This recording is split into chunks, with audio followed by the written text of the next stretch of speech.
평가사가 생각보다 이렇게 만만한 시험은 아니에요. 예. 그런데 어쨌든 새로운 시도를 하고 도전을 하고 하는 것에 대해서 어, 격려와 응원을 보내는 바입니다. 이제 물론 1차 과목이라 1차 과목은 부담스럽지 않겠지만 또 2차 과목이 또 기다리고 있잖아요. 그래서 좀 끈기를 가지고 공부하시면 성과가 있지 않겠나 이런 생각을 하고 있습니다. 어, 우선 여러분들이 어떤 정도의 수준을 가지고 있는지 제가 한번 파악을 하기 위해서 문제를 한번 내보도록 하겠습니다. 이 손해평가에서 많이 하는 작물 중에 하나가 벼예요. 벼 수확량 조사인데 벼가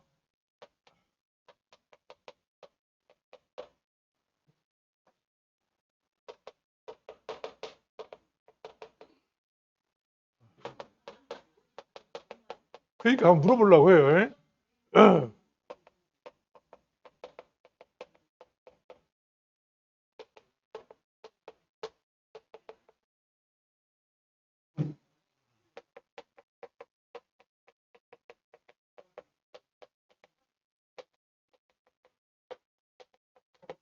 이 말을 혹시 아실까요? 이 말? 예. 나 이 말 뭔 말인지 도저히 이해가 안 간다. 손 한번 들어보세요. 나 뭔 말 이해가 안 간다. 예. 이게, 제가 한번 일단 설명을 해드릴게요. 무슨 말인가. 벼는 아시죠, 벼? 이 애는 질소예요, 질소에. 예, 니트로겐이라고 하는 질소를 말해요. 질소 함량이 많은 비료를 질소질 비료라고 해요. 이게 대표적으로 요소 비료라고 들어보셨는지 모르겠어요. 이런 것이 이제 질소 비료예요. 이런 질소질 비료를 과다하게 사용했다 이 말이에요. 과식했다 이런 말 있잖아요. 그런 것처럼 질소를 과식을 하게 되면 과용을 했더니 도장을 했다? 도장했다는 말이 신기하잖아요. 이 도장이란 말은 어, 한자로 쓰면 이렇게 써요. 예? 이 도자가 무리 도자에다가 긴 장자인데 길게 자랐다 이 말이에요. 그러니까 이제 식물체가 일정하게 이렇게 자라는 속도가 있는데 갑자기 훅 자라는 걸 웃자란다고 하잖아요. 그 이 웃자람을 여기서 도장이라고 해요. 도장. 일본식 한자 표현이에요.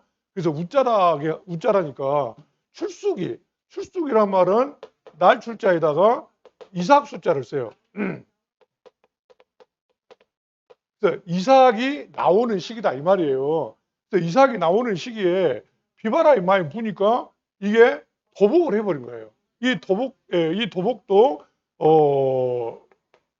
한자로 쓰면 이렇게 써요.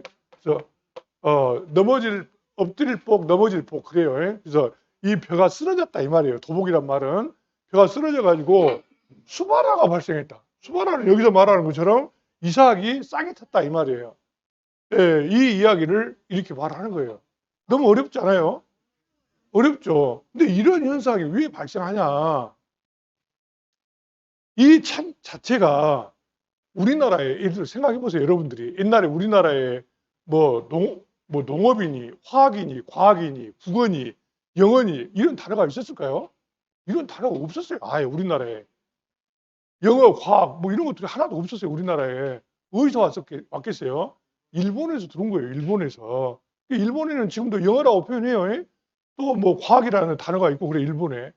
일본에 가면 미국을 부를 때 미국이라는 나라 있잖아요. 미국. 이 미국이라는 나라를 일본에서는 미국이라고 해요. 이제 쓰기는 뭐라고 쓰냐?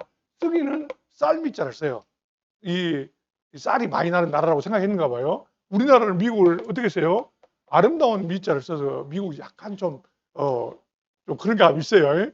그래서 이런 단어들이 전부 다 일본식 한자라는 거예요.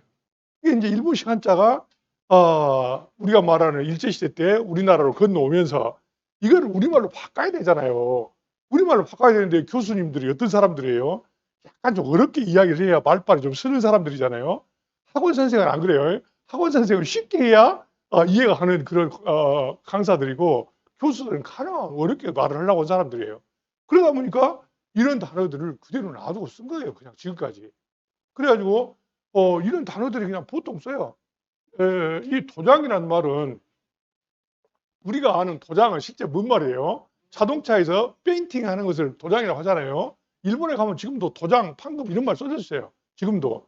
그래서 이 페인트 하는 것을 도장이라고 하는데 여기서는 뭐예요? 웃자라는 것을 도장이라고 한다는 이야기예요. 그래서 이게 전부 다 일본식 한자로 된 내용들이 많다는 거예요. 기본적으로 이 농업책이. 그리고 뭐 농업책뿐만 아니라 뭐 우리가 흔히 쓰는 말로 노가데이도 일본식이 많다 이런 말 있잖아요. 그런 것처럼 이 농업책이 전반적으로 일본식 한자가 대부분이에요. 이게 한자 말이 중국에서 시작됐지만 일본의 영향을 많이 받아요. 일본의 영향을. 그러니까 예를 들어서 선생님 하면은 일본식으로도 선생이라고 해요. 교사를. 근데 중국 사람들은 선생이란 말을 안 써요. 늙을 노자에다 스승사자를 써서 노사라고 하거든요. 라오스라고 해서. 그래서 같은 한자인데도 중국식 한자가 아니라 일본식 한자가 그대로 우리나라에 들어와 버린 거예요. 그러다 보니까 이 교재 내용에가 이런 내용이 비일비재하다는 겁니다. 그래서 그 점 이해하시고 수업을 좀 들으시면 좋겠고, 이해가 안 가는 부분은 제가 물론 충분히 설명하겠죠. 이게 너무 염려하지 마시고, 뭐 이게 듣도 보다 말들을 이렇게 많이 나온 거 이렇게 오해하지 마시고, 일본식 한자를 주로 쓰기 때문에 이렇다라고 이해하시면 될 것 같아요. 그렇게 생각하시고 수업을 한번 진행해 보도록 하겠습니다. 우리나라의 초등학교를 대부분이 일본이라든가 중국, 우리나라 포함해서 다 소학교라고 했어요. 소학교, 옛날에 소학교. 우리 아버지, 할아버지 세대는 다 소학교라고 했었어요. 근데 소학교가 1941년도에 국민학교로 바뀌죠. 우리나라는. 국민학교란 말은 한국신민학교의 약자예요. 그러니까 1941년이면 일본이 아주 그게 다 시절이잖아요. 그러니까 한국이면 누구예요? 일본 왕이라는 이야기 아니에요. 일본 왕에게 충성을 다하는 국민으로 만들겠다라고 하는 것이 이 국민학교의 개념이었어요. 이 국민학교를 해방됐으면 바로 바꿔야 되는 거 아니에요? 우리가 한국 시민을 키우자는 나라가 아니니까. 근데 이 국민학교가 초등학교로 바뀐 때가 언제인지 아세요? 1995년까지 있었어요. 1996년부터 바뀌게 되는 거죠. 그게 우리나라 사람들이 이 일본식 문화를 벗어나야 된다라고 이야기하면서도 이 국민학교 이름 하나도 한 40여 년을 쓴 거잖아요. 못 바꾸고. 그런데 이런 학문적인 내용은 어때요? 아예 손도 안 대버린 거예요. 아예 손도 안 대버리고 그냥 벼가 이 비료를 많이 줘서 웃자라 가지고 이삭이 나올 무렵에 벼가 쓰러져서 이삭에 싹이 났다. 이렇게 하면 되잖아요. 근데 이렇게 하면은 교수들이 봤을 때 별로 신선하게 보인가 봐요. 그러니까 이렇게 어렵게 지금도 쓰고 있다는 거예요. 근데 어쨌든 무슨 말이에요? 벼가 질소질 비료를 너무 많이 줬더니 웃자라 가지고 이삭이 나올 무렵에 비바람에 쓰러져 가지고 이삭에서 싹이 탔다. 이렇게 해가지고 피해가 발생했다. 이런 거 여러분들이 이제 평가사가 되시면 현장에 나가서 이런 것에 대해서 피해 조사를 하겠죠. 피해 조사를 해서 피해율이 몇 프로 정도 나오는지 보험금은 얼마나 줘야 될지 이런 거 이제 이야기할 거예요. 그래서 대부분의 이 농업 용어는 일본식 한자가 많다. 이런 걸 염두에 두시고 시작하도록 하겠습니다. 1차 과목은 생각보다 여러분들이 부담을 갖지 않으셔도 돼요. 왜냐하면 1차 과목이 보험법에서 상법 중에서 보험법 편하고 그리고 재보험법 그리고 이제 재비약인데 상법 보험편 같은 경우는 조문이 다 해봤자 한 50개도 안 돼요. 그리고 재보험법도 그렇게 범위가 넓지 않으니까 점수가 어때요? 잘 나와요. 그 점수 잘 나오는데 문제는 이제 재비약이 범위가 너무 넓어요. 농업책 한 권을 다 보는 거잖아요. 그러다 보니까 또 안 들어본 말이 많고 그래서 약간 부담스럽긴 한데 어쨌든 평균 60점 이상이면 되잖아요. 그러니까 뭐 상법 보험편이라든가 농업재보험법에서 고득점 하시고 이것은 한 절반만 맞은다 이렇게 생각하면 편하게 1차를 통과할 수 있지 않을까 이런 생각이 들어가요. 그래서 너무 부담 갖지 말고 하세요. 이거 재비약 100점 맞아보려고 마음 무거우면 좀 머리 아프겠잖아요. 그렇게 하지 마시고 이거는 한 2번 들으면 어느 정도 감이 오지 않을까 싶어요. 왜냐하면 이제 수업하면서 이제 기출문제 좀 풀어주고 할 거예요. 그리고 예상 문제는 이번 달에는 안 하고 다음 4월 달, 4, 5월 달에 예상 문제를 집중적으로 본문 내용 정리하면서 풀도록 그렇게 하겠습니다. 자, 5페이지 보면 재배라고 하는 게 나옵니다. 재배. 재배라고 하는 것은 무엇을 재배한다는 거예요? 작물을 재배한다는 거잖아요. 지금 작물을. 그런데 이걸 식물이라고 안 하고 작물이라고 써놨어요. 예, 식물이 아니라 작물을 재배하는데 이 작물이라고 하는 것도 한자말로 표현하면 뭐예요? 지을 작자잖아요. 그게 무언가를 재배하는 대상이 작물인데 이 작물은 크게 이렇게 생겼었어요. 처음에 자 여러분이 무를 생각해 보면 무. 자, 얘가 땅이에요. 땅인데 무가 이파리가 이렇게 있고 그다음에 뿌리가 이렇게 있고 해서 이 위쪽을 지상부, 여기를 뭐 지하부 이렇게 말하면 되겠잖아요. 굳이 구분한다면 이걸 영어로 농업책에서는 TRU라고 돼요. TRU. 탑이란 말이고 R은 뿌리라는 말이에요. 루트란 말이에요. 그래서 이 지상부와 지하부가 거의 비슷해서 1대1 정도 됐었어요. 그런데 이 작물로서의 가치를 보면 주로 어떤 걸 재배하냐면 경제성이 좀 높아야 되겠잖아요. 경제성. 그렇죠? 또 이용률이 높아야 되겠잖아요. 뭐 먹을 것도 아닌 것을 재배할 수 없는 거잖아요.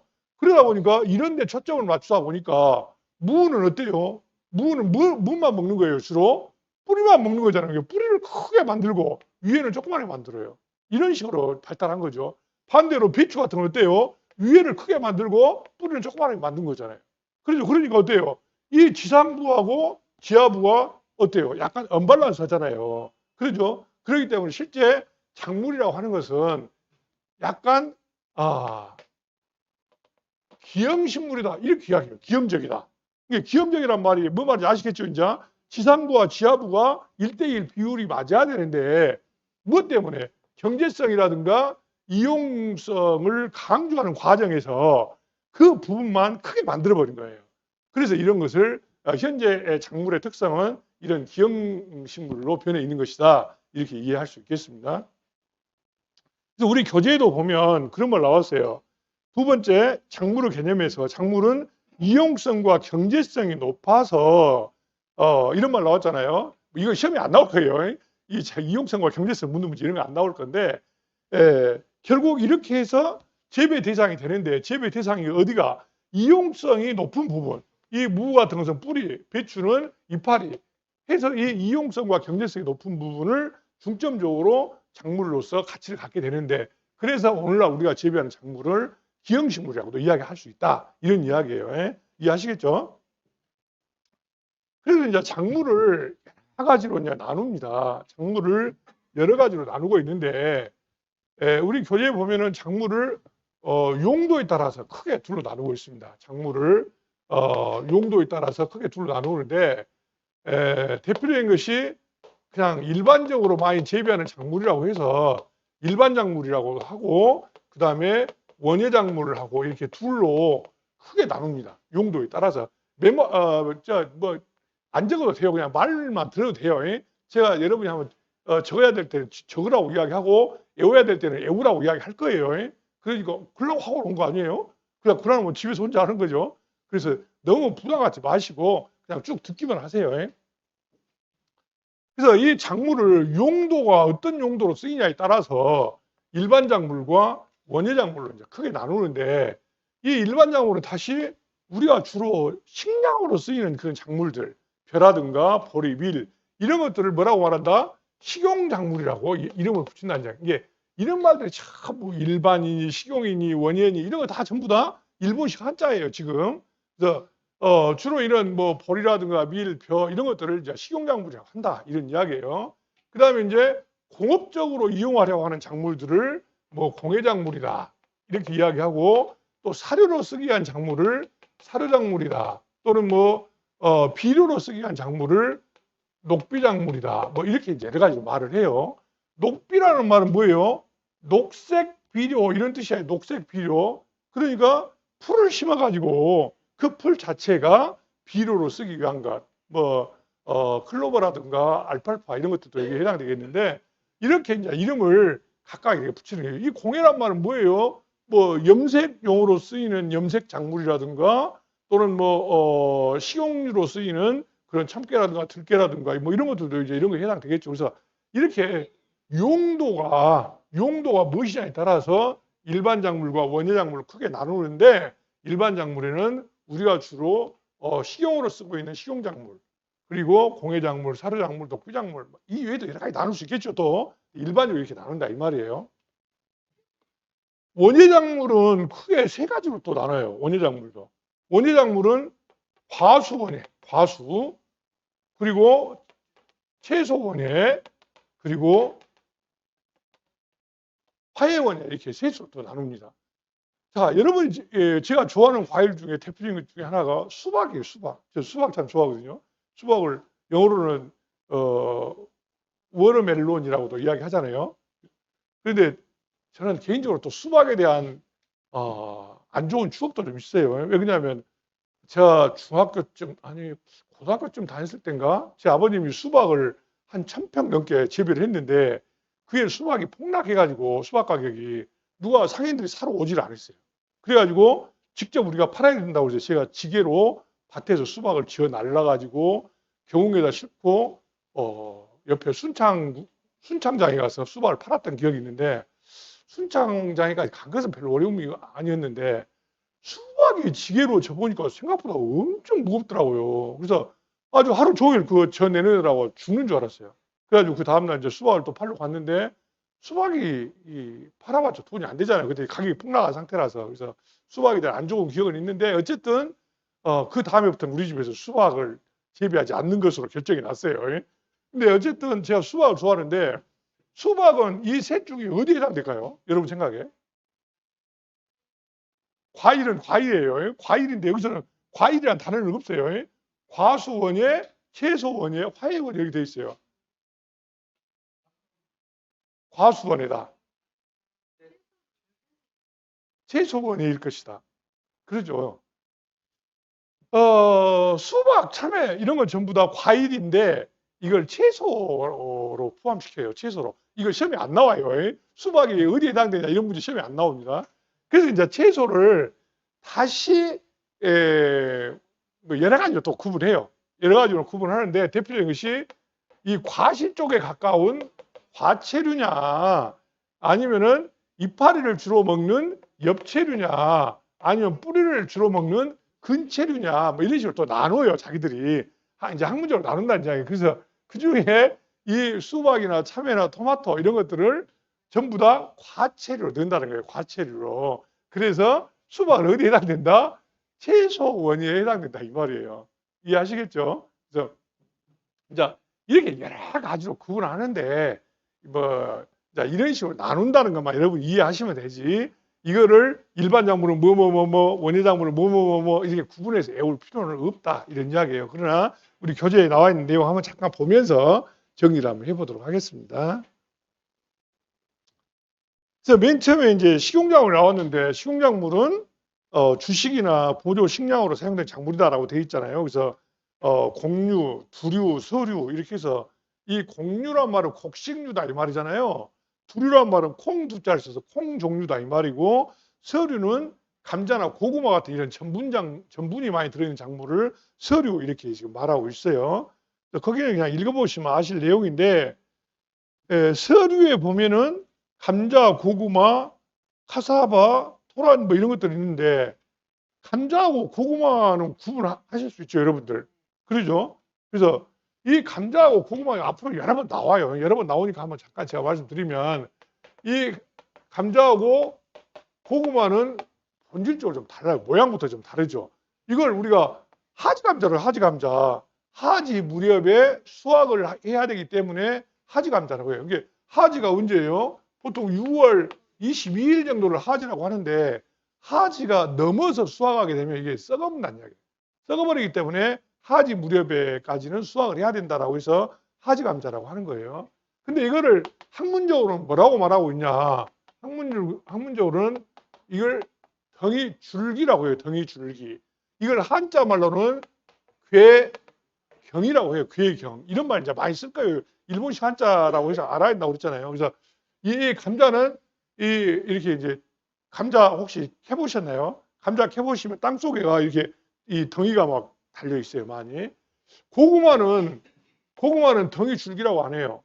고구마는 덩이 뿌리라고 해요. 덩이 뿌리. 그러니까 고구마를 심어 놓으면 고구마를 씨앗으로 심는 게 아니라 뭘로 심어요? 고구마 줄기를 잘라서 그냥 꼽아 놓으면 여기서 뿌리가 나와요. 이렇게 뿌리가 나오는데 이 뿌리가 그대로 커져버리는 거예요. 이렇게 뿌리가 고구마는. 그래서 덩이 뿌리라고 하는 거예요. 그래서 이걸 한자말로 괴근이라고 해요. 괴근. 보면 아시겠죠? 예? 그래서 이런 거는 이제 기본적으로 구분할 줄 알아야 돼요. 이런 것은 괴근과 괴경에 대해서는 구분적으로 구분해야 된다. 감자와 고구마를 구분할 때. 근데 감자와 고구마의 주요 성분이 주로 전분작물이기 때문에 여기서는 서류라고 이렇게 이름을 붙이고 있다. 이런 이야기예요. 예? 근데 거기 서류에 보면은 감자, 고구마, 카사바라는 거 처음 들어본 것 같죠? 저도 본 적이 없어요. 예? 카사바는 본 적이 없는데, 카사바는 이제 남미 쪽에서 이 고구마처럼 생긴 그러한 작물 이름이 카사바입니다. 카사바가 어디에 해당됩니까? 이런 문제 시험에 나오겠어요? 안 나오겠어요? 안 나와요. 예? 너무 그런 거 걱정하지 마세요. 예? 베트남에도 가면 이런 것들 좀 나옵니다. 그리고 세계 3대 식용작물로 벼, 밀, 옥수수가 이제 주로 세계적으로 먹는 건데 그 중에서 제일 많이 재배하는 것은 밀이에요. 밀. 생산량이 제일 많은 것은 밀이에요. 밀, 벼, 옥수수인데 밀은 혹시 우리밀 칼국수 드셔보신 분 계신가요? 우리나라 옛날에 밀을 많이 재배했는데 갑자기 밀이 거의 이제 뭐 수입하고 있는 편인데 저도 우리밀 칼국수 가서 먹어봤는데 맛이 별로 없어요. 예? 별로 없어갖고 우리밀 칼국수집 한 사람들은 거의 망했어요. 거의 망했는데 그 이유가 뭐냐면 이 밀 자체의 성분 중에 글루텐이라고 하는 게 있어요. 글루텐. 이 글루텐이라고 하는 거 있는데 이 글루텐이 이 쫄깃쫄깃한 점도를 나타내요. 근데 우리나라는 글루텐 함량이 낮아요. 낮아가지고 이 쫄깃쫄깃한 맛이 별로 없어요. 근데 우리가 칼국수 먹으면 좀 그런 걸 느끼려고 하잖아요. 그러다 보니까 이 우리밀이 생각보다 잘 안 팔리고 또 우리밀이 비싸요. 조금 수입 밀보다도 비싸서 잘 안 팔릴 경향이 있는데 이런 차이가 있고 그 다음에 벼도 여러분들이 저쪽 어디예요? 베트남 쪽에 남미 쪽 아니 뭐예요? 동남아시아 쪽 동남아 쪽에 가면은 막 쌀 알이 막 날아가잖아요. 입 안에서 굴러다니잖아요. 그러죠? 이런 경우가 바로 뭐냐면 쌀도 두 가지 종류가 있어요. 크게 일본형 쌀, 자포니카 타입이라고 하는 일본형하고 인도형 타입인 인디카 타입하고 둘로 나눠져 있어요. 그래서 이 일본형 이 자포니카 타입의 쌀은 아밀로스 함량이라고 하는 게 있어가지고 그게 많아요. 많아가지고 우리가 해보면 이 밥이 끈적끈적하고 찰기가 좀 있잖아요. 근데 열대지방 사람들은 그렇지 않아도 더운데 이 밥이 막 찰기가 있고 그러면 어쩌겠어요? 좀 덜 먹는 게 불편하겠잖아요.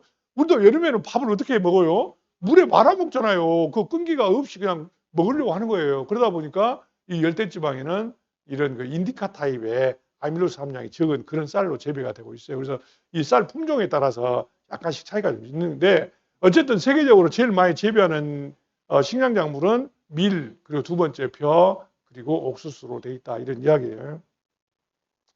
옥수수도 우리 이쪽 전라남도 쪽에 별로 재배하지 않지만 여기 가까운 중국의 동북 삼성만 가도 끝이 안 보이게 옥수수 재배해 보잖아요. 어마어마하게 나 도대체 이렇게 옥수수를 많이 재배해가지고 어디다 쓰려고 한가 싶을 정도로 많이 재배해 볼죠. 근데 우리나라는 옥수수는 재배 많이 안 하는데 뭘 많이 하냐면 사료용 옥수수를 많이 재배해요. 사료용 옥수수.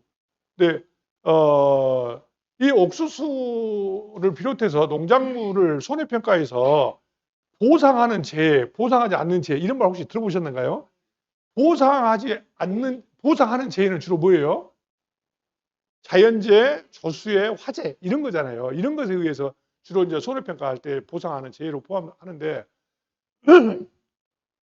제가 갔던 제가 무안에 한번 평가를 나갔었는데 무안에 가보니까 거기 어마어마하게 재배를 많이 했더라고요. 이 옥수수를. 근데 보니까 사료용 옥수수예요. 그래서 사료용 옥수수에 평가를 해달라고 사고 접수가 돼서 현장에 가봤어요. 근데 가보니까 병충해가 와가지고 이 알을 옥수수 알을 다 이렇게 피해를 줬더라고요.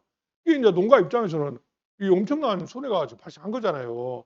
그래서 이 보험금을 좀 받을 수 해달라고 하는데 문제는 뭐예요? 자연재해나 조수의 화재에 해당되지 않는다는 거잖아요. 사고 원인이. 그러죠. 그래서 보상을 못 해주겠다고 하고 왔어요. 왔는데 이 보험금 지급이 어렵다. 이제 평가사들은 그걸 면책이란 말 쓰거든요. 면책 처리를 하고 왔는데 그 농가주가 얼마나 화가 났겠어요. 그리고 막 킬링 뛰는 거예요. 막 그래가지고 이거 이제 그 서류에 사인을 해줘야 할 거 아니에요. 근데 난 사인을 못 해주겠다. 그럼 사인을 못 해줬다 하면 어때요?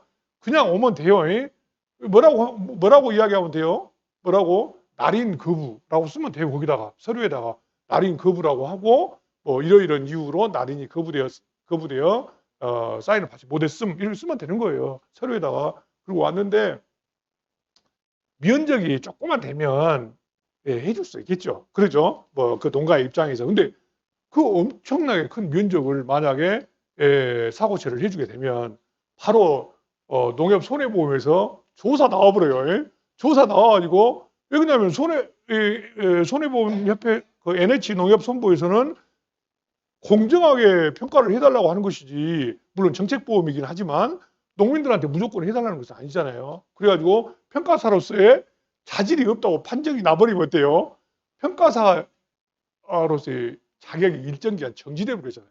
그러죠. 그러니까 농민들이 좀 어려움이 있다 하더라도 정확하게 일단 평가를 해야 된다는 것이에요. 근데 이제 어려움이 좀 있어요. 어떤 어려움이 있냐면 자동차 보험 같은 경우는 사고 처리를 매년 하면 할수록 무엇이 올라가 버려요? 보험이 올라가 버잖아요. 근데 이 농업재해보험은 보험료가 안 올라가요. 그러니까 올해도 내가 보험금 타먹고 내년에도 타먹고 계속 타먹으면은 보험료가 올라가야 되잖아요. 근데 보험료가 안 올라가요. 안 올라가 대신에 무엇이 올라가냐면 자기 부담률이라고 하는 것이 올라갑니다. 자기 부담률. 이게 자기 부담률이 한 20% 정도에서 시작해요, 보통. 그런데 최대 한 40%까지 이렇게 올라가거든요. 근데 이 양반은 보험금을 맨날 안 타먹어, 거의 안 타먹었어요. 안 타먹었는데, 피해 조사를 나갔더니, 피해율 조사를 딱 해봤더니 21%가 나왔다. 그러면 어때요? 보험금이 얼마나 간다는 이야기예요? 1%가 간다는 이야기예요. 그러면 어때요? 평가해주고 욕 뒤지게 되버렸겠죠. 내가 1% 받으려고 이거 이 사고조사 해주라고 한 줄 아냐 이런 문제가 생겨요. 그런데 만약에 18%가 나왔다. 18%. 이거 참 어려운 문제예요. 평가사들이 어려운 문제가 이 자기 부담률에 걸렸을 때 21%나 19% 나왔을 때 어떻게 할 거냐. 이건 좀 기술적인 문제라 이 공식적으로 말하기 좀 애매합니다만은 어쨌든 좀 생각을 해봐야 될 부분이에요. 1%를 주거나 19% 가지고 안 된다고 하거나 이거 상당히 문제가 좀 어려움이 있어요. 그래서 이제 해결 방법에 대해서는 제가 나중에 한번 이야기할 기회가 있을 겁니다. 너무 염려하지 마시고 하여튼 이런 문제가 현장에서는 발생된다는 거예요. 없어도 이야기가 길어졌네요. 그 다음에 이제 두 번째 공해작물 있어요. 공해작물. 공해작물은 이제 뭐 투용작물이라고 써놨는데 이제 뭐 공업적으로 이용할 가치가 크다 이런 이야기잖아요. 그래서 여러 가지 이제 뭐 가공해서 쓰는 것들인데 이걸 다시 여러 페이지 넘겨보시면 여러 가지로 나누고 있어요. 뭐 주로 실을 만들기 위해서 쓰는 섬유작물이냐 또 기름을 짜기 위해서 기름유자를 써서 유료작물이냐 무료, 유료 이런 뜻이 아니에요. 이 유료작물의 유자는 기름 유자예요. 그래서 참깨나 들깨, 유채, 땅콩, 해바라기 뭐 이렇게 전부 다 기름 짜는 거예요. 저는 개인적으로 유료작물 중에서 들기름에 좀 꽂혀 있어요. 개인적으로. 여러분도 들기름 좀 드신가요? 아침에 공복에 들기름 한 스푼씩 드시면 건강에 아주 좋다고 해요. 그게 오메가 3가 많아가지고 그래서 들기름 압착해서 대신 들기름은 냉장고에 보관해야 돼요. 그냥 보관해보면 금방 산패가 돼버려가지고 오히려 먹은 것이 손해돼 버려요. 더 오히려 안 먹어야 돼요. 그러니까 들기름은 냉장고에 넣어놓으시고 아침에 공복에 한 스푼씩 드시면 몸에 굉장히 좋다고 그래요. 그 다음에 아까 서류라고 하는 감자, 고구마 이런 것들은 주로 전분 함량이 많이 들어있기 때문에 전분작물이다 이렇게 말하고 사탕수수나 사탕무 이런 것들은 이 설탕 함량이 많기 때문에 당뇨작물이다. 그리고 차, 담배, 커피 뭐 이런 것들은 기호식품으로 쓰는 작물들이기 때문에 기호작물이다 이렇게 말해요. 담배를 요즘은 여성들도 많이 피워요. 그러죠? 왜 그렇습니까? 기호식품이니까. 그러죠? 근데 우리나라에서는 굉장히 더 무시하잖아요. 근데 제가 일 있어서 서울 코엑스에 한번 갔었는데 그 코엑스 건물 앞에 이렇게 한쪽 모퉁이가 담배 피는 데가 있더라고요. 근데 그거 한 10명이 담배를 피는데 9명은 여자예요. 한 명만 남자여갖고 제가 담배 피러 갔다가 못 피고 나왔어요. 근데 또 이랬어요. 일본에 한번 간 적이 있었는데 일본은 내가 볼 때 그 사람 그 여자분이 그 회사 격리 정도 돼요. 근데 격리 정도 되는데 담배를 핍디다. 한쪽에 앉아갖고. 그리고 내가 한국 담배를 하나 줘봤어요. 그때 고맙다고 하고 막 그러더라고요. 그래서 제가 느낀 것이 뭐냐면 이거 기호식품인데 내가 너무 이것을 왜 담배를 저렇게 피냐 마냐 생각하는 것이 좀 내가 좀 사고 방식이 좀 잘못된 거 아닌가 이런 생각이 좀 들었었어요. 그래서 기호식품이긴 하지만 몸에는 별로 안 좋잖아요. 이게 우리 집 아들이 고등학교 2학년 때 담배를 핍디다. 그래서 제가 자보다가 이야기를 했어요. 내가 너 담배 핀 것에 대해서 뭐라고는 안 해놨는데 기호식품이니까 뭐라고는 안 해놨다마는 네가 고등학생인데 내가 너한테 담배값까지 주어서 고등학교를 보내야겠나? 네가 정 피고 싶으면 네가 돈 벌어갖고 담배 사서 펴라. 내가 지금부터 너 담배값을 줄 생각은 없다. 그랬더니 담배를 끊습니다. 그리고 지금 담배 안 펴요. 이제 물론 좀 일장연설했겠죠. 담배가 뭐 백해 무익하다든가 뭐 아빠가 펴보니까 끊는데 아주 어렵고 힘들더라든가. 지금은 저는 담배 안 펴요. 끊고. 그래서 하여튼 어쨌든 고등학교 때 그런 수법으로 제가 아들한테 설득을 해가지고 아들이 담배를 안 펴요. 그래서 혹시 그런 어린 자녀들이나 손주들이 있으면 한번 이야기해 보세요. 그다음에 방향작물이라는 말이 있어요. 방향에서 이 향자가 향기 향자예요. 그래서 향기를 방출하는 작물이다 해서 이걸 방향작물이다, 향기식물이다 이렇게 쓰고 있는 거예요. 그다음에 거기 보면 라벤더라든가 뭐 자스민 이런 것도 있는데 이거를 우리가 허브라고 많이 알고 있죠. 허브라고 하는 말의 뜻은 뭐냐면 인간에게 유익한 그 향기를 가진 식물들을 허브라고 해요. 통틀어서. 그게 우리나라 같은 경우에도 들깻잎 같은 경우도 대표적인 허브라고 하면 돼요. 우리나라의 또 뭐 방아잎 이런 것들도 전부 다 이런 그 허브라고 말할 수 있는데 이런 허브를 한자 말로는 향기식물 또는 방향식물이라 한다라고 한다는 이야기예요. 그다음에 염색에 쓰이는 염색 재료로 쓰이는 작물 염료작물이라고 해서 뭐 샤프남, 인도남, 쪽 뭐 이런 것도 있는데 쪽팔린다 할 때 이 쪽 아니에요. 쪽팔린다 이 말은 얼굴을 말하고 있는 것이고 여기서 말한 쪽이라는 식물은 아주 진한 남색을 가진 색깔이 나는 그런 식물이에요. 그래서 우리가 그런 말 쓰잖아요. 쪽빛 바다 이런 말 들어봤어요? 이 깊고 푸른 바다가 짙은 남색을 띠잖아요. 그래서 이 쪽이라는 식물이 있어요. 그래서 주로 염색에 하는 데 쓰이는 거죠. 그리고 약으로 쓰이는 작물들을 약용작물이다 이렇게 쓰는데 이런 것들이 이제 일반적으로 이렇게 나눈다는 것이지 이것이 왔다 갔다 하죠. 예를 들어서 쪽이라고 하는 것이 염료작물이기도 하지만 또 약으로도 쓸 수 있지 않겠습니까? 그래서 그래서 경계가 사실 왔다 갔다 하는 이 식물들이 많이 있고 일반적으로 이렇게 나눈다 이런 이야기예요. 그래서 섬유작물 뭐 다다다닥 이렇게 외우고 그럴 필요가 없다는 겁니다. 그래서 안 외우셔도 된다. 외울 것은 제가 말한다고 했어요. 꼭 외워야 할 것은 제가 말씀드리겠습니다. 그래서 이런 것을 이해만 하시면 되겠습니다. 사료작물은 이제 가축 사료로 쓰이는 작물을 사료작물이라고 한다는 이야기인데 요즘 축산농가들이 사료값이 인상해서 굉장히 어려움을 겪고 있어요. 이 소림평가사 농작물만 하는 것이 아니라 가축도 하죠. 가축은 이제 뭘 하냐면 가축도 보험에 들어요. 농업재해보험에 보험에 드는데 가축이 죽었다. 내가 소를 키우는데 보험에 드는데 소가 죽었다. 물어봐요. 어째 소가 죽었다요? 아침에 밥 주러 갔더니 죽었습니다. 이렇게 말해요. 대부분. 그래서 소가 죽으면 어때요? 보험금을 줘야겠잖아요. 근데 문제는 그냥 보험금을 준 것이 아니라 어떤 사유로 죽었는지를 알아야겠잖아요. 그렇죠. 이게 사고사인지 아니면 질병에 의한 것인지 이걸 파악을 해가지고 보험 처리해야 되는데 손해평가사가 이게 질병사인지 사고사인지 잘 모르겠잖아요. 가축 손해보험은 현장에 누가 나오냐면 수의사가 나와요. 수의사가 나와서 배를 착 가릅니다. 우리가 보는 앞에서 우리가 사진 찍어야 돼. 평가 사진 찍어야 되겠잖아요. 부검하는 과정을 처음에는 좀 무섭겠잖아요. 이 큰 소가 누워 있는데 배를 쫙 갈라가지고 이게 대표적으로 고창증이라는 가축의 병을 혹시 아실까요? 고창증은 이제 배에서 이게 분해가 다 안 돼가지고 가스가 차고 배가 막 산만한 거 있어요. 그래가지고 그런 소는 배를 확 자르면 냄새가 엄청 독해요. 근데 이제 처음에는 어때요? 사람이라고 하는 것이 처음에만 좀 이상하고 무섭고 그러지 날마다 가서 보면은 하나도 안 무서워요 또.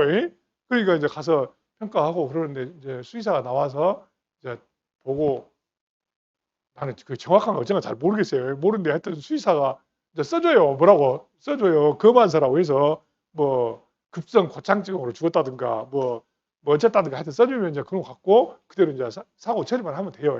근데 가축들이 생각보다 많이 죽어요. 언제 많이 죽냐? 가축들은 태어나가지고 한 달 이내에 많이 죽어버려요.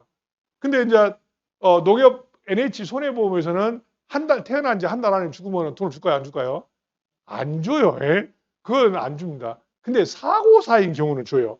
이게 이제 질병으로 죽은 것은 안 주는데 이게 배를 갈라보면 배가 창자가 깨끗해요. 이게 아무것도 못 먹고 이런 설사라든가 이런 질병으로 죽는 경우가 많아요. 이런 경우는 보험금 지급 대상이 아니에요. 그러니까 농민들도 이제 머리를 쓰겠죠. 이것이 사고사로 죽은 것으로 하려고 하는 게 많아요. 그런 거 이제 한 번씩 보긴 해야 되는데 어렵겠죠. 처음에 나가면. 어쨌든 이제 경력이 좀 쌓여야 되겠죠. 경력이 쌓여야 이것이 사고사인지 질병사인지 이제 구분이 되는데 어쨌든 이 사료값이 비싸가지고 이 축산농가들도 어려움이 많고 또 요즘에는 이제 우리나라에 전국적으로 소가 한 300만 마리 정도가 적정 규모라고 해요. 근데 현재 한 350만 마리 정도 돼가지고 소값이 이렇게 많이 좀 떨어지고 해서 어려움이 있는데 소값은 떨어졌는데 정육점에 가보면 별로 안 떨어졌어요, 가격이. 그래서 생각보다 또 소고기 먹기도 쉽지 않아요. 네. 하여튼 이 사료로 쓰는 작물들을 사료작물이라고 한다 이런 이야기예요. 그래서 아까 제가 옥수수 사료용 옥수수 지금 많이 재배한다고 했잖아요. 그런 것들이 이제 화분과로 이제 구분하고 있고 한번 읽어는 보셔야 돼요. 티머리시라든가 오처드 그레스라든가 이런 것들이 앞으로 이런 말들이 많이 나오니까 그레스라고 하는 말들은 전부 다 이제 이 벼처럼 이파리가 생긴 것이다 이렇게 이해하시면 되겠습니다. 그 다음에 이제 콩과작물로 알팔파, 클로바도 이제 화이트 클로바하고 레드 클로바가 있는데 하여튼 이 클로바 종류들이 이제 콩과작물이다 이런 이야기인데 이거는 이제 앞으로 또 제가 여러 번 이야기할 텐데 이 콩과작물이라고 하는데 오늘 시간이 되면 이야기할 거예요 아마. 근데 이 콩과작물, 이 콩과작물의 특성이 있어요. 콩과작물의 특성이 지금 콩과작물로 여기 사료작물에서 뭐뭐 나왔어요? 클로바가 나와 있고 알팔파라고 혹시 들어봤어요?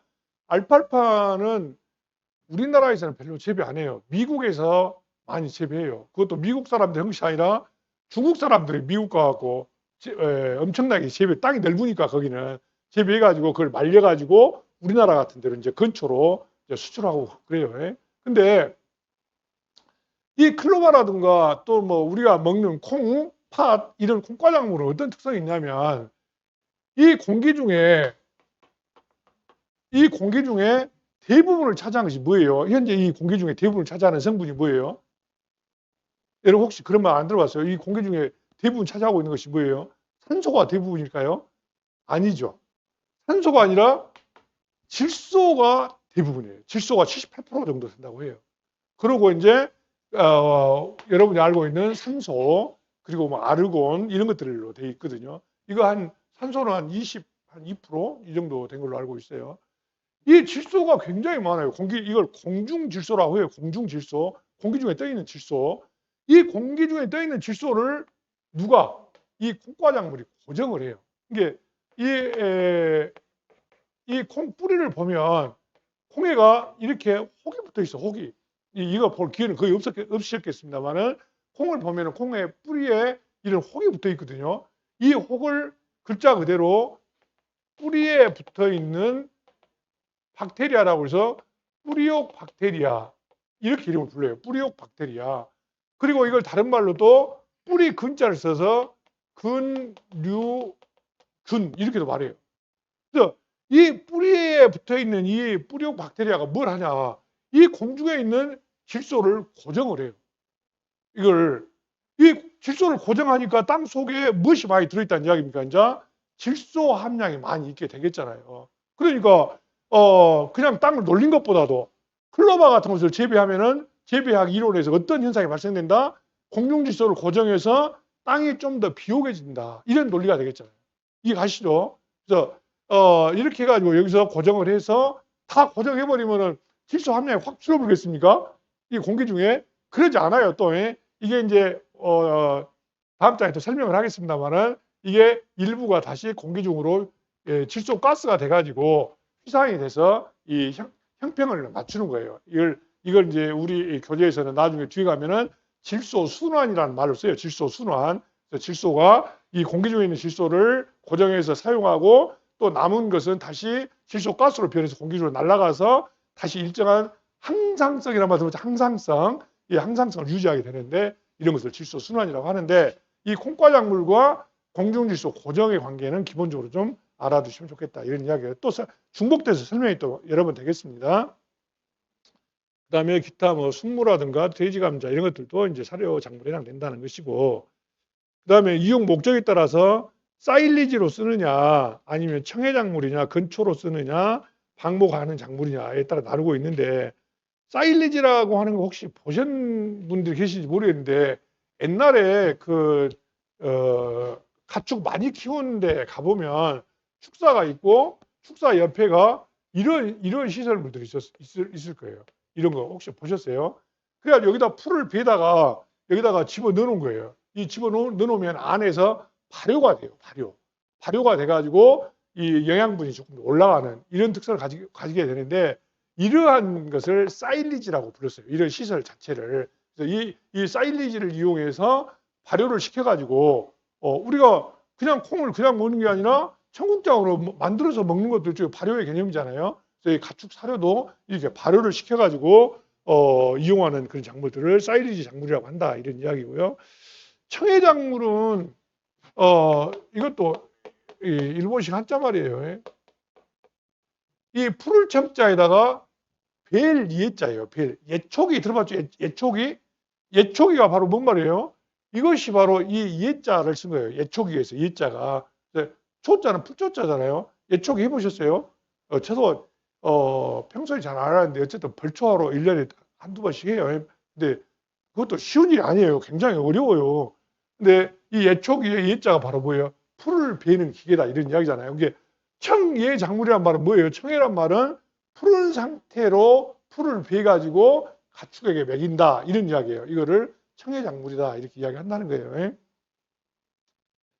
그 다음에 이제 건초 작물이란 말은 국자에 들어오면 건자가 마를 건자잖아요. 그래서 풀을 말려가지고 건조시켜서 작물에게 먹이는데 주로 이제 알팔파 같은 것이 해당된다는 이야기죠. 우리나라에 알팔파가 많이 들어와요. 굉장히 건초 사료로 축산농가에 많이 공급되고 있죠. 그 다음에 이제 풀을 심어놓고 가축을 방목한다고 그래서 방목 작물인데 뭐 무슨 글라스 다 몰라도 상관없어요. 뭐 이런 것들이 이제 방목 작물로 되어 있다. 이렇게 여러 가지 나누고 있어요. 이거 몰라도 됩니다. 하여튼 이렇게 나눈다는 거죠. 그 다음에 이제 7페이지 보면 이제 녹비작물이라고 되어 있죠. 녹비작물. 비료로 쓰기 위해서 심는 작물들이다. 비료로 쓴다는 말은 무엇 때문에 비료를 쓰는 거예요? 땅에 힘을 길러주기 위한 것이죠. 그래서 이걸 지력작물이라고 돼요. 지력작물. 그래서 거기 보면은 화분과로 호밀이라든가 뭐 풋배기, 귀리, 콩과작물로 콩과작물에 보면 또 뭐가 있어요? 거기 자운형이나 클로버 이런 것도 나와 있죠. 이 자운형과 클로버는 어떤 현상을 가져온다는 거예요? 지금 공중질소를 고정해서 뭐예요? 땅의 지력을 증진시켜 주는 거잖아요. 그러죠? 그래서 이 녹비작물을 많이 쓰고 있다는 거예요.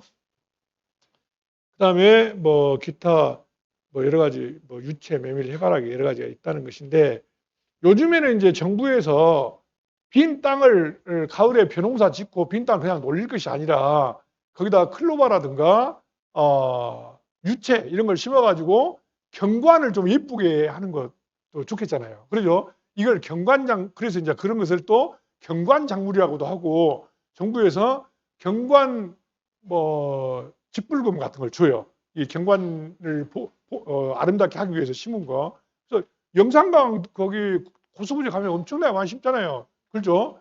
그러고 이제 이런 것을 그대로 이제 농사지시에 갈아엎게 되면은 무엇이 된다? 또 비료가 된다는 이야기예요. 그래서 이런 걸 녹비작물이라 한다 이런 이야기예요. 원예작물은 이제 뒤에서 다시 자세히 나온다고 되어 있는데 원예작물은 크게 셋으로 어떻게 나눈다? 과수원예, 화예원예, 채소원예 이렇게 나눈다는 거예요. 그래서 여러분은 이제 손해평가사가 되시려고 작정을 했으면 이제 과일 가게 앞에 지나갈 때 그냥 지나가면 안 돼요. 과일 가게 앞에 지나갈 때 반드시 과일을 눈여겨서 봐야 돼요. 여러분 시험에 주로 2차 과목에서 주로 나오는 과일 네 개가 뭐 있어요? 과수사종이 사과배, 단감, 떫은감이잖아요. 단감, 떫은감 구분도 못하면서 현장에 나갈 수 있겠어요? 안 되겠잖아요. 단감, 떫은감을 어떻게 구분해요? 먹어봐야 맛을 봐야 안 가요? 그러지 않아요. 단감과 떫은감 모양이 달라요. 아예 모양이. 예, 이게 떫은감은 좀 이렇게 뾰족하게 이렇게 이렇게 뾰족하게 생겼어요. 떫은감은 좀 뾰족하게 생겼고 단감은 어때요? 좀 납작하게 생겼어요. 그러죠? 밑에가 이렇게 사각형으로 이렇게 표시가 돼 있고 그리고 기본적으로 단감과 떫은감 구분이 안 되면 현장에 가고 농민들이 아직 우습게 밥을 걷죠. 이 사람은 단감인지 떫은감인지 모르고 일을 한다. 이렇게 말해보면 이거 새로 해야 돼, 새로. 그리고 그 사람들이 일러버려 또. 어디다가 일러버리겠어요? 농협조합장한테 일러버리고 농협조합장은 NH손보 일러버리면은 당장 누구 해갖고 이름 딱 파괴하고 내놔버려요. 이게 인자를 어찌해야 돼요? 과일 가게 앞에 지나갈 때에 이것이 단감인지 떫은감인지 또 사과도 이것이 홍옥인지 부사인지 또 하여튼 기본적으로 이렇게 알아야 돼요. 요즘 많이 나오는 사과가 뭐예요? 요즘 주로 많이 나오는 사과가 부사예요. 요즘 부사. 후지라고 들어봤어요. 후지. 후지를 한자로 쓰면 부사라고 써요. 그래서 후지산 있잖아요. 일본의 후지산. 후지산을 한자로 쓰면 부사산 이렇게 써요. 그래서 후지가 요즘에 이제 저장성도 높고 당도도 높고 아주 맛있는 사과인데 제가 화소를 한번 봤는데 사과가 배처럼 생겼습니다. 그래서 아니 이것이 무엇이다요? 이것이 배요? 사과요? 그랬더니 막 웃는 거예요.